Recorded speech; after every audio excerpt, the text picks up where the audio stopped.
Again, it's complicated because I think even as libertarians, we can agree that when you have a true public health emergency, we have to be concerned about externalities and your behavior, while it should be your choice, if it's going to threaten the lives of your neighbors, then in principle, we could certainly agree that you should be restricted until the emergency passes because everyone is threatening everyone else's life. Here's my take on it. When this originally started hitting the fan, so to speak, it looked very bad, and we didn't know enough. So I think it was reasonable back a year ago to recommend basically everybody hunker down because this looks bad. But as we learned more over the next several months, we needed to make adjustments in our policy. For example, we now know a year later that 80% of all deaths occur in people over the age of 65. 40% are in nursing homes.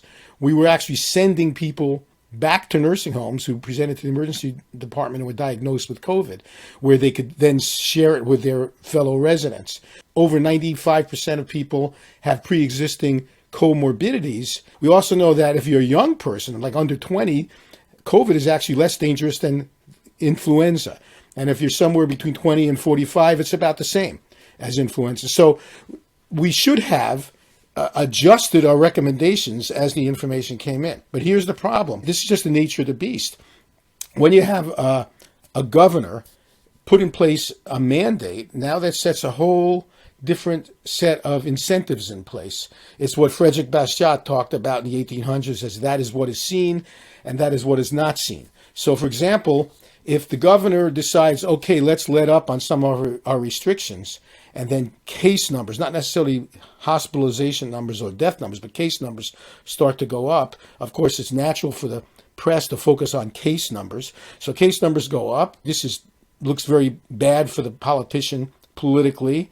The politician can come under criticism for, what are you doing? You see, you lifted some of these restrictions, and now cases are going up. Meanwhile, what is not seen is that the longer everybody's hunkered down, there are, first of all, economic costs. There are personal lives and futures that are literally destroyed by the economic hit some of them have taken. There are young people whose basically future plans, that they're already starting college, they're being derailed and maybe permanently.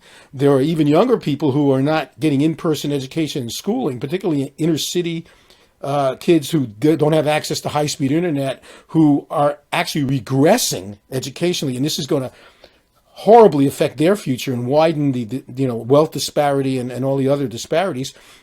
And then I'm seeing this as a physician. There are delayed diagnoses of cancer. There are people not getting their routine preventive screening tests done because doctors' offices have been closed, or people are afraid to come to the doctor. There are elective procedures, which doesn't mean unnecessary procedures, just means it's not an emergency, so you can schedule it.